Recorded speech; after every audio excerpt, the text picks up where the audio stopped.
ان الحمد للہ والصلاۃ والسلام علی رسول اللہ اما بعد۔ میں کچھ دیر پہلے ایک کلپ دیکھ رہا تھا مفتی طارق مسعود صاحب کا، جو دیوبند مکتبہ فکر کے بڑے مشہور مفتی ہیں، سوشل میڈیا پہ بڑے ایکٹیو رہتے ہیں اور تقریباً ہر مسئلے پر وہ گفتگو کرنے کی کوشش کرتے ہیں اور اپنا جو موقف ہے فقہ حنفی کے مطابق اس کو پیش کرنے کی کوشش کرتے ہیں۔ تو ان سے شاید سوال کیا گیا یا ویسے ہی انہوں نے جواب دے دیا کپورے کھانے کے بارے میں کہ کپورے کھانا حلال ہے یا حرام ہے۔ تو مفتی صاحب نے کہا کہ کپورے کھانا حرام ہے۔ دیکھیے، حلت و حرمت کا اختیار اللہ رب العزت کے پاس ہے۔ ایک دفعہ نبی کریم صلی اللہ علیہ وسلم نے شہد کو اپنے اوپر حرام قرار دے دیا۔ واقعہ مسلمانوں کو معلوم ہے، معروف واقعہ ہے کہ شہد میں آپ صلی اللہ علیہ وسلم کو بہت دلچسپی تھی، بہت پسند تھا شہد آپ کو۔ ایک دفعہ ایسا ہوا کہ شہد آپ نے کھایا تو بعد میں آپ سے کہا گیا کہ آپ کے منہ سے تو بدبو آ رہی ہے، تو آپ نے سمجھا کہ شاید بدبو شہد کی وجہ سے آ رہی ہے، شاید شہد میں ایسی بدبو تھی اور بدبو سے آپ کو نفرت بھی بے حد تھی۔ تو آپ صلی اللہ علیہ وسلم نے فرمایا کہ میں آج کے بعد شہد نہیں کھاؤں گا، میں اپنے اوپر شہد کو حرام کرتا ہوں۔ تو اللہ رب العزت نے قرآن کریم میں سورۃ التحریم نازل فرمائی۔ اس کی پہلی آیت یہ ہے، یا ایھا النبی لما تحرم ما احل اللہ لک، اے نبی آپ اس چیز کو کیوں حرام کر رہے ہیں جس کو اللہ نے حلال قرار دیا ہے۔ تو نبی اکرم صلی اللہ علیہ وسلم بھی کسی چیز کو حرام قرار دیتے تھے تو اللہ کی وحی سے، اور اگر کبھی وحی الہی کے بغیر خود اپنی سوچ اور فکر سے آپ صلی اللہ علیہ وسلم نے ایسی بات کر دی تو اللہ رب العزت نے اس پر تنبیہ فرمائی کہ آپ اس چیز کو حرام نہیں کر سکتے جس کو اللہ نے حلال قرار دیا ہے۔ تو آج کوئی شخص کیسے یہ کہہ سکتا ہے کہ فلاں چیز کو اللہ نے حرام تو نہیں کیا لیکن حرام ہے۔ مفتی صاحب نے واضح طور پر اس بات کو تسلیم کیا کہ قرآن و سنت میں کوئی صریح دلیل ایسی نہیں ہے جس سے کپوروں کی حرمت ثابت ہوتی ہو۔ اب ظاہر اصول یہ ہے، قرآن و سنت کے دونوں میں، قرآن میں بھی حدیث میں بھی اصول یہ جو بیان ہوا ہے کہ دنیا میں ہر چیز حلال ہے سوائے اس کے جس کی حرمت پر نص شریعت قائم کر دے، قرآن کریم میں آ جائے یا نبی کریم صلی اللہ علیہ وسلم کی کسی صحیح حدیث میں آ جائے کہ یہ چیز حرام ہے تب حرام ہوگی، ورنہ وہ حلال ہی ہے۔ اس پر قرآن کریم کی آیات بھی ہیں، فقہی مسئلہ ہے اور یہ فقہی قاعدہ ہے، اس میں تفصیل میں نہیں جانا چاہتا۔ هو الذی خلق لکم ما فی الارض جمیعا، زمین میں جو کچھ ہے تمہارے لیے اللہ رب العزت نے پیدا کیا ہے۔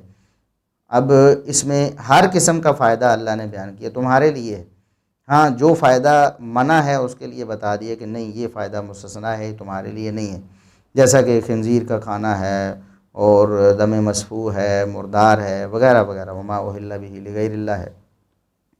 تو کسی کے لیے کوئی یہ اتھارٹی اور کوئی ایسا اس چیز کا مجاز نہیں ہے کہ وہ خود سے اپنی طبیعت یا اپنی سوچ کے مطابق کسی چیز کو حرام قرار دے۔ مفتی صاحب اس بات کو مانتے ہیں کہ صریح دلیل تو نہیں ہے، لیکن کہتے ہیں قرآن کریم میں اللہ نے فرمایا وَيُحَرِّمُ عَلَيْهِمُ الْخَبَائِثَ، کہ نبی کریم صلی اللہ علیہ وسلم کا فرض منصبی یہ ہے کہ وہ خبیث چیزوں کو امت پر حرام قرار دیتے ہیں۔ قرآن مجید میں اللہ تعالیٰ کا ارشاد ہے وَيُحَرِّمُ عَلَيْهِمُ الْخَبَائِثَ، کہ رسول اللہ صلی اللہ علیہ وسلم کی ذمہ داریوں میں سے ایک یہ بھی ہے کہ خبیث چیزوں کو آپ صلی اللہ علیہ وسلم نے حرام قرار دیا ہے۔ یہ نبی کریم صلی اللہ علیہ وسلم کا فرض منصبی تھا کہ وہ خبیث چیزوں کو حرام قرار دیتے ہیں۔ تو کہتے ہیں خبیث کیا ہوتا ہے؟ اب انہوں نے کپوروں کو خبیث ثابت کرنا تھا تو خبیث کی تعریف انہوں نے کی، کہتے ہیں والخبیث ما یستکرہہ الطبع السلیم، طبع سلیم یعنی ایک جو طبیعت فطرت ہے جو مسخ نہیں ہوئی فطرت اپنی اصل پر ہے، تو وہ اگر کسی چیز کو ناپسند کرتی ہے تو اسے خبیث کہتے ہیں۔ تو اس بارے میں صریح روایت اگرچہ موجود نہیں ہے، مگر قرآن مجید کی جو آیت ہے نا کہ خبیث چیزیں حرام ہیں، تو خبیث چیزیں ما یستکرہہ الطبع السلیم، جس کو بھی یعنی سلیم الطبع انسان کی فطرت ناپسند کرتی ہے۔ تو لہٰذا کہتے ہیں کہ ہماری طبیعت مفتی صاحب کی یا ان کے کوئی ہم نوا علماء ہوں گے، کہتے ہیں یا فقہ حنفی کے علماء یا فقہا ہوں گے، کہتے ہیں کہ ہماری جو طبیعت ہے اس کو ناپسند کرتی ہے، لہٰذا ہم اس کو حرام قرار دیتے ہیں۔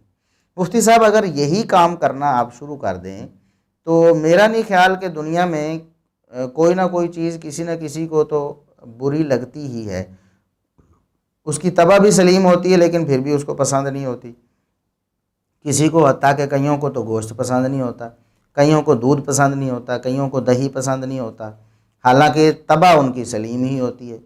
اب آپ ہمیں بتائیں کہ بچے سے زیادہ طبع سلیم کس کی ہوگی؟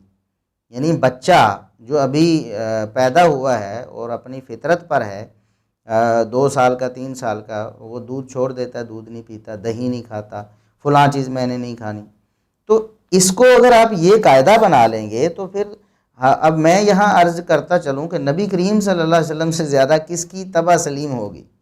پوری کائنات سے اعلیٰ و بالا ہیں، آپ کی طبیعت کے کیا کہنے ہیں، نفیس و طبع ہیں، آپ پوری کائنات سے بڑھ کر نفیس و طبع اور سلیم و طبع ہیں۔ ایک چیز آپ صلی اللہ علیہ وسلم کو بھی پسند نہیں آتی، آپ کی طبع سلیم کے وہ موافق نہیں ہوتی، پھر بھی حرام نہیں ہوتی، تو مفتی صاحب آپ کی طبع کے خلاف اگر ہو جائے تو حرام کیسے ہو جائے گی؟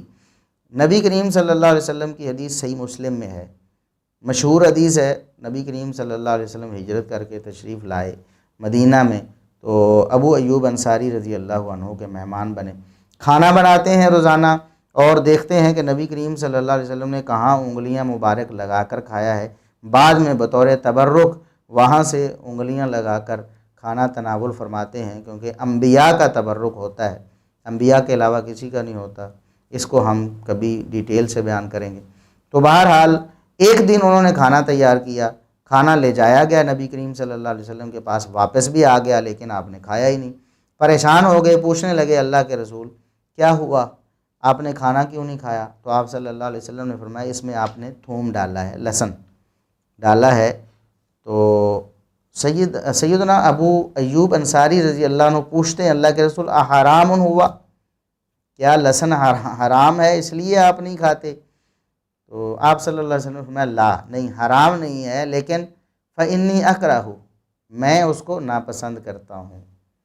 طبع سلیم محمد الرسول اللہ صلی اللہ علیہ وسلم کی ناپسند کر رہی ہے، کراہت آتی ہے آپ کو لہسن سے، لیکن صحابی پوچھتے ہیں اللہ کے رسول کیا حرام ہے؟ فرمایا نہیں، حرام نہیں ہے، حرام نہیں ہے۔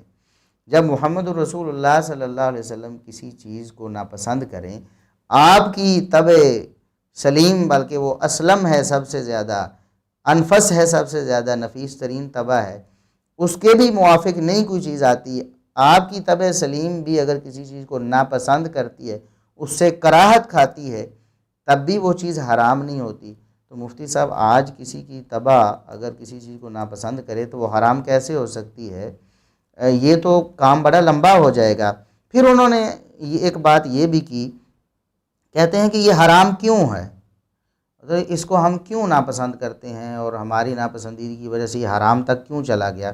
کہتے ہیں کہ یہ جو مذکر کے جو کپورے ہوتے ہیں اور شرمگاہ ہوتی ہے، یہ محل نجاست رہتی ہے، پیشاب پخانہ وغیرہ یہاں ان کا آتا ہے، تو لہٰذا یہ اس نجاست کا محل ہے، لہٰذا یہ بھی نجس ہوئے اور یہ حرام ہوئے۔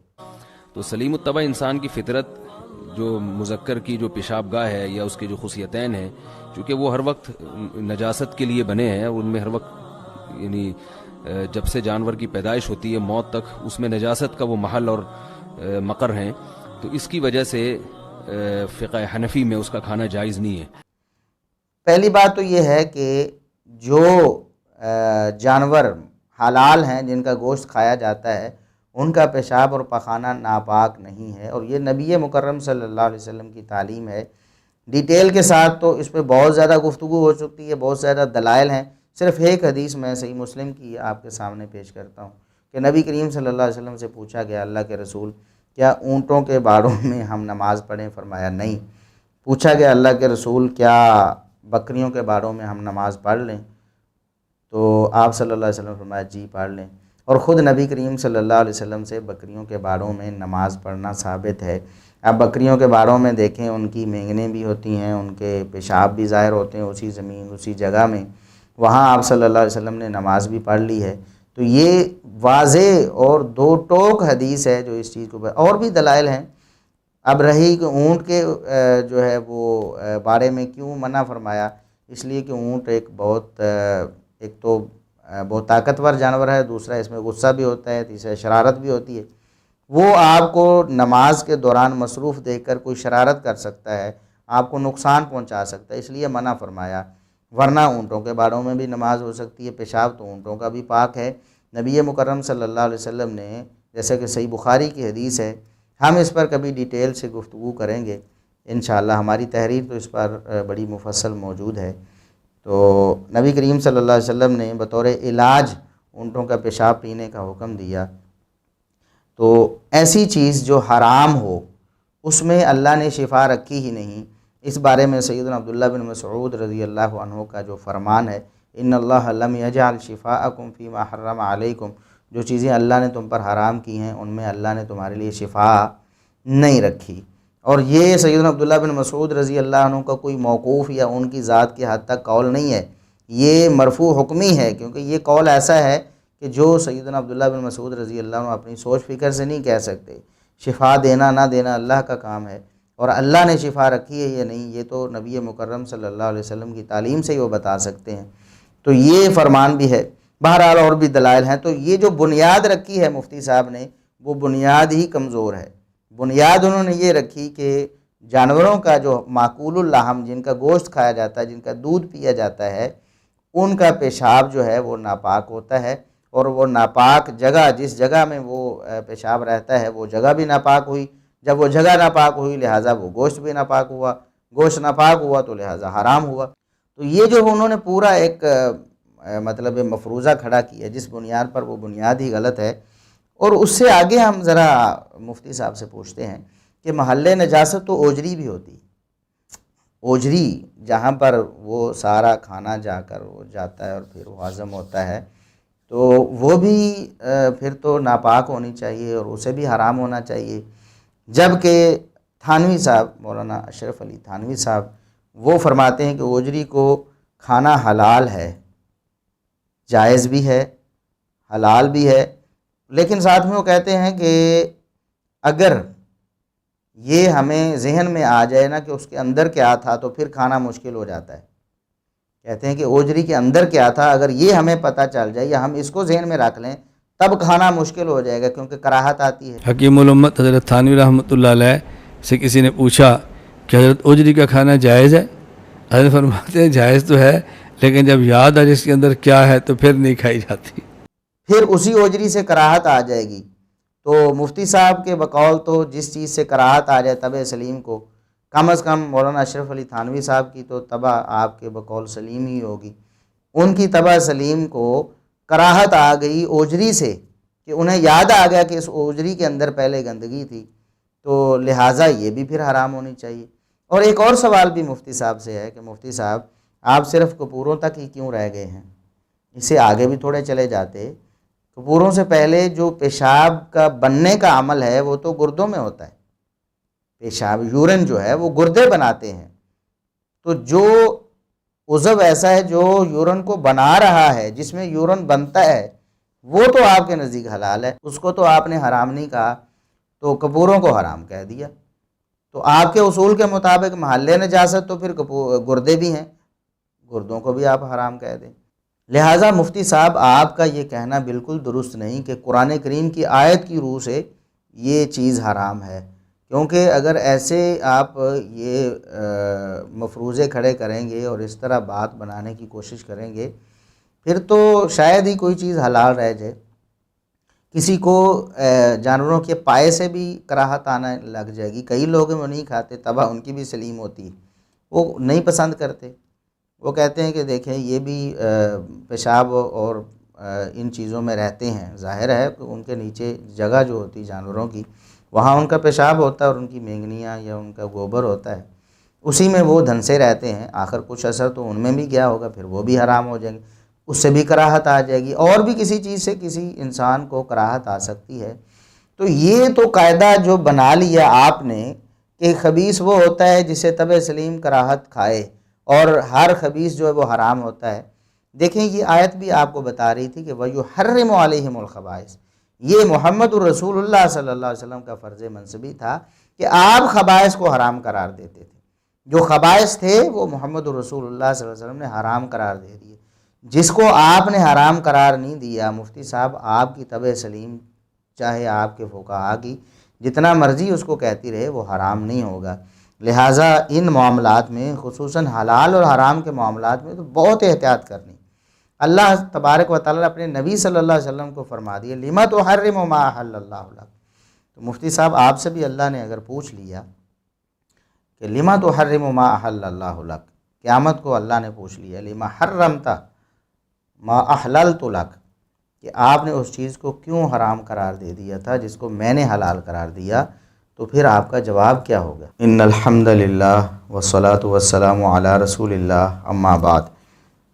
محترم ناظرین اور معزز سامعین، قربانی کے ایام قریب آ رہے ہیں، اور کچھ مسائل بعض لوگوں کی طرف سے ایسے آتے ہیں جو قرآن و سنت کے منافی ہوتے ہیں، تو ہم اصلاح کی غرض سے کسی پر تنقید کرنا یا کسی کی پگڑی اچھالنا یا کسی کی مخالفت کرنا، یہ ہمارا مقصود نہیں ہے۔ یہ اللہ رب العزت بہتر جانتا ہے کہ ہمارا مقصد صرف اور صرف اصلاح ہے، تاکہ لوگوں کے عقائد و اعمال کی اصلاح ہو، قرآن و سنت کی جو تعلیمات ہیں وہ ہم لوگوں تک پہنچائیں۔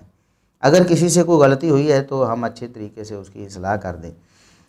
تو قربانی کے حوالے سے جب بات ہوتی ہے تو قربانی کے جانور میں کہا جاتا ہے کہ 7 چیزیں جو ہیں وہ حرام ہیں، 7 اعضاء حرام ہیں، اور یہ فقہ حنفی کے حوالے سے بات کی جاتی ہے۔ مولانا الیاس گھمن صاحب نے بھی، میں نے ان کی ایک ویڈیو دیکھی، انہوں نے کہا کہ یہ 7 چیزیں جو ہے وہ حرام ہیں ایک حلال جانور میں۔ گویا 7 چیزیں جانور کے اندر اعضاء ایسے ہیں جس کا کھانا مکروہ ہے۔ نمبر 1 بہتا ہوا خون، جسے دم مسفوح کہتے ہیں۔ نمبر 2 مادہ جانور کی شرمگاہ، جسے حیا کہتے ہیں۔ نمبر 3 خصیتین، جسے گولیاں کپورے کہتے ہیں۔ نمبر 4 حدود جانور کے مختلف اعضاء میں پائی جانے والی گلٹی، جسے غد کہتے ہیں۔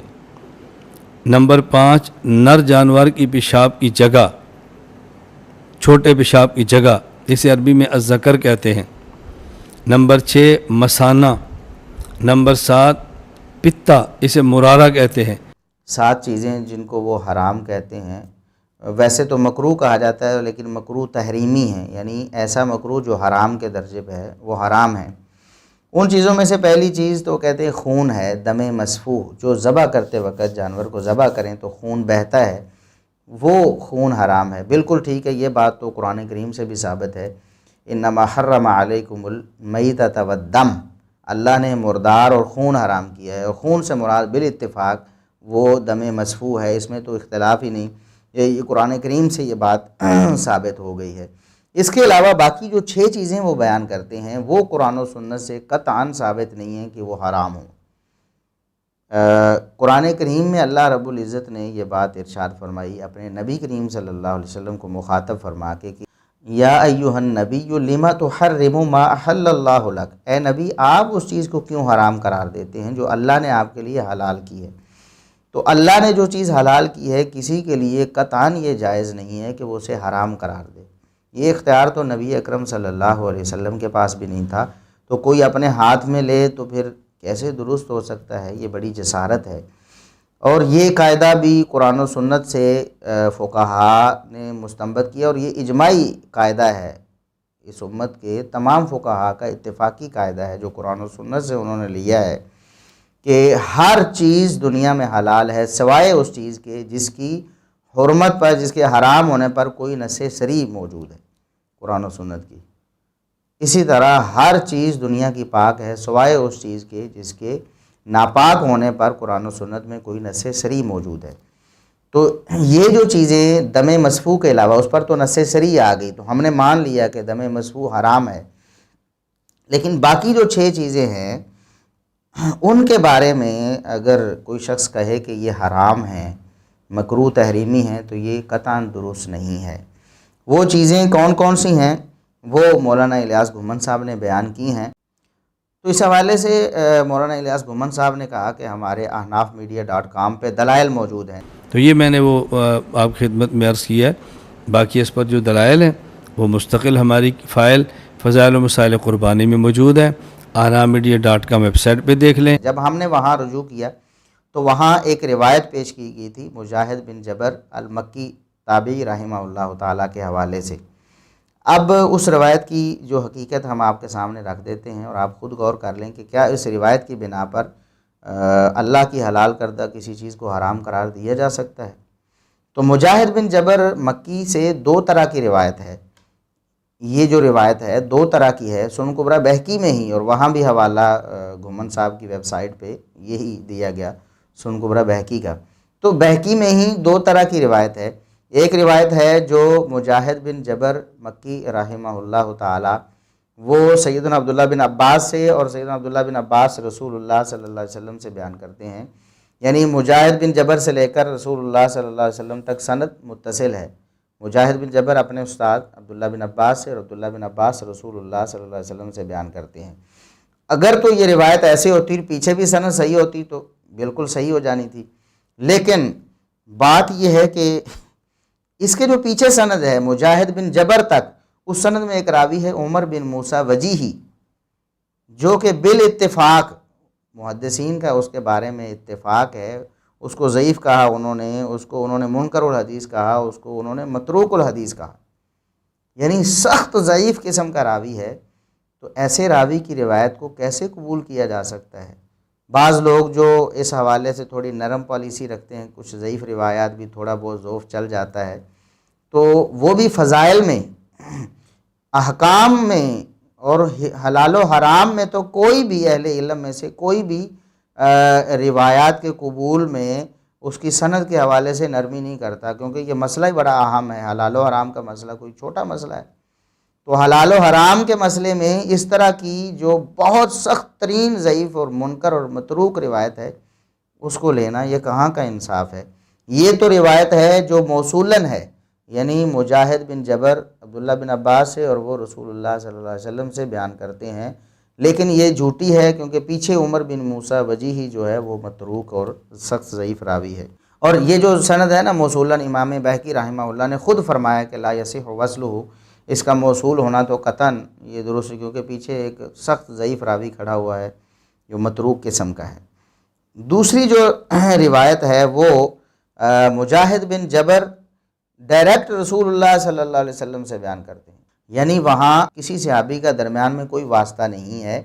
اب یہ پتہ نہیں کہ مجاہد بن جبر نے کس سے یہ حدیث سنی تھی، نہ تو پتہ ہے کسی صحابی سے سنی تھی، نہ پتہ ہے کسی تابعی سے سنی تھی، کس سے سنی تھی کوئی پتہ نہیں. مجاہد بن جبر ڈائریکٹ رسول اللہ صلی اللہ علیہ وسلم سے بیان کرتے ہیں، حالانکہ وہ تو تابعی ہیں. اگر انہوں نے سنا ہوتا رسول اللہ صلی اللہ علیہ وسلم سے تو صحابی ہوتے. مرسل ہونے کی وجہ سے بھی یہ روایت ضعیف ہے. اور صرف یہی ضعف نہیں، بلکہ اس کا ایک راوی واصل بن ابی جمیل وہ ضعیف ہے. واصل بن ابی جمیل ضعیف ہے. امام یحییٰ بن معین رحمہ اللہ فرماتے ہیں لا شیء، یہ کسی کام کچھ بھی نہیں ہے، یہ تو یعنی ذرا برابر بھی قابل اعتماد نہیں ہے. یہ لا شیء کچھ بھی نہیں ہے. تو ایسا راوی جو اتنا سخت ضعیف ہو، اور امام ابن شاہین رحمہ اللہ، حافظ ابن جوزی رحمہ اللہ نے بھی اس کو ضعیف قرار دیا ہے. اور حافظ ابن القطان رحمہ اللہ فرماتے ہیں کہ واصل لم تثبت عدالتہ، واصل کی عدالت ثابت نہیں ہے، یعنی اس کا ثقہ ہونا ثابت نہیں ہے، اس کا ضعیف ہونا تو ائمہ محدثین سے. تو اس جو مرسل روایت ہے اس میں دو وجہ ضعف ہیں، ایک اس کا ارسال ہے، اور دوسرا واصل بن ابی جمیل راوی کا ضعیف ہونا. تو یہ روایت تو کسی طرح سے بھی صحیح نہیں. موصولاً بیان ہو تو جھوٹی ہے، اور اگر مرسلاً بیان ہو تو دو وجہ سے ضعیف ہے، واصل بن ابی جمیل کی وجہ سے اور ارسال کی وجہ سے. تو یہ ایک روایت جو گھمن صاحب نے پیش کی تھی. ایک دوسری روایت بھی ہے جو بعض حنفی علماء پیش کرتے ہیں، وہ ہے عبداللہ بن عمر رضی اللہ عنہما سے منسوب روایت ہے المعجم الاوسط طبرانی میں، کہ نبی کریم صلی اللہ علیہ وسلم 7 چیزوں کو مکروہ سمجھتے تھے، یعنی حرام سمجھتے تھے جانور میں. اور یہ بھی غالباً مولانا الیاس گھمن صاحب نے کہیں بیان کی ہوئی ہے، یا انہوں نے صرف یہ روایت بطور حدیث بیان نہیں کی، بلکہ اس کو حرام چیزوں کو گنوانے کے لیے بیان کیا. تو عرض یہ ہے کہ المعجم الاوسط طبرانی کی جو روایت ہے 9480 نمبر، یہ من گھڑت اور جھوٹی روایت ہے. ایسی روایت پر اگر کوئی شخص اعتماد کرتا ہے تو پھر اس کا اللہ ہی حافظ ہے. اس میں ایک راوی ہے یعقوب بن اسحاق بن ابراہیم بن عباد الواسطی، جو کذاب اور وضاح ہے، یعنی محدثین نے کہا یہ جھوٹ بولتا ہے، خود حدیثیں گڑھ کر نبی کریم صلی اللہ علیہ وسلم کی طرف منسوب کر دیتا ہے۔ ایک دوسری بات یہ ہے کہ اس میں یحییٰ بن عبد الحمید الحمانی جمہور کے نزدیک ضعیف راوی ہے۔ تیسری بات، عبد الرحمن بن زید بن اسلم بھی اس میں جو راوی ہے وہ بھی جمہور کے ہاں ضعیف و متروک راوی ہے۔ تو اتنی سخت ضعیف، جھوٹی اور من گھڑت روایات کی بنا پر کس طرح ایک ایسی چیز کو حرام قرار دیا جا سکتا ہے کہ جس کو نہ قرآن میں اللہ نے حرام قرار دیا، نہ نبی کریم صلی اللہ علیہ وسلم نے کہیں اسے حرام قرار دیا۔ ایسی جھوٹی اور ایسی ضعیف اور ایسی منکر روایات کی بنا پر اگر آپ حلال و حرام کے فیصلے کریں گے تو یہ انصاف نہیں ہے۔ یہ کل قیامت کے دن اس حوالے سے آپ کو پوچھ ہوگی کہ آپ نے کیوں ایسا کیا۔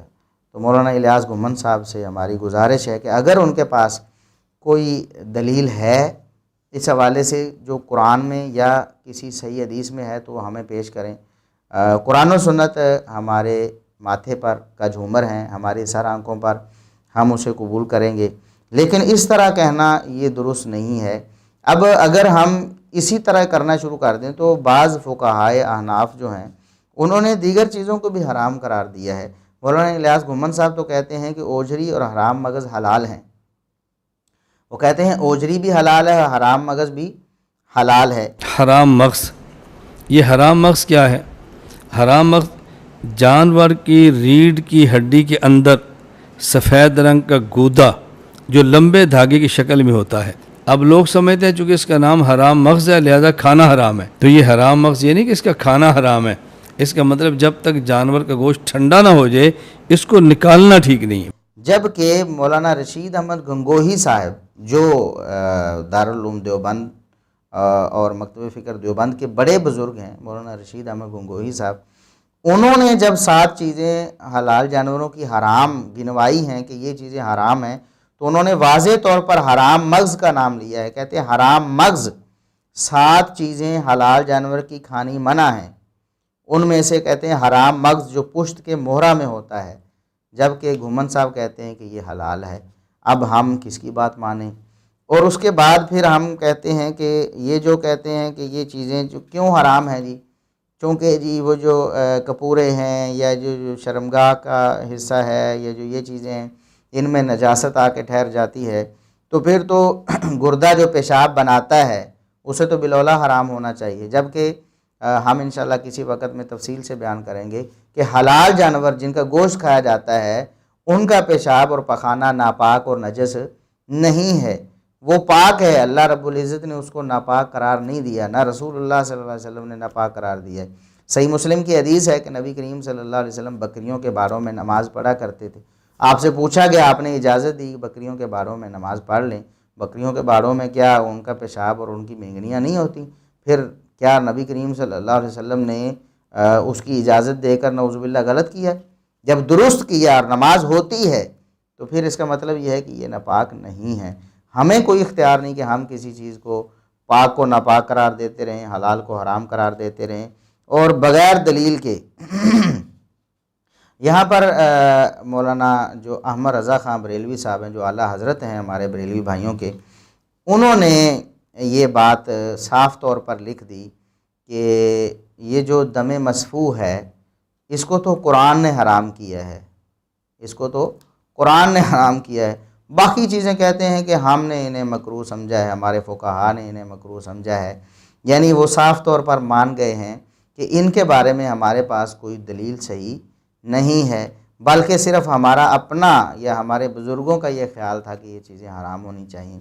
تو اللہ کے لیے ہماری گزارش یہ ہے کہ جب نبی کریم صلی اللہ علیہ وسلم کو اللہ نے یہ اختیار نہیں دیا کہ وہ اپنے خیال سے کسی چیز کو حرام قرار دے لیں، تو کسی اور بزرگ کو کیسے یہ اختیار ہو سکتا ہے؟ اللہ رب العزت ہمیں قرآن و سنت کے مطابق اپنے عقائد و اعمال بنانے کی توفیق عطا فرمائے۔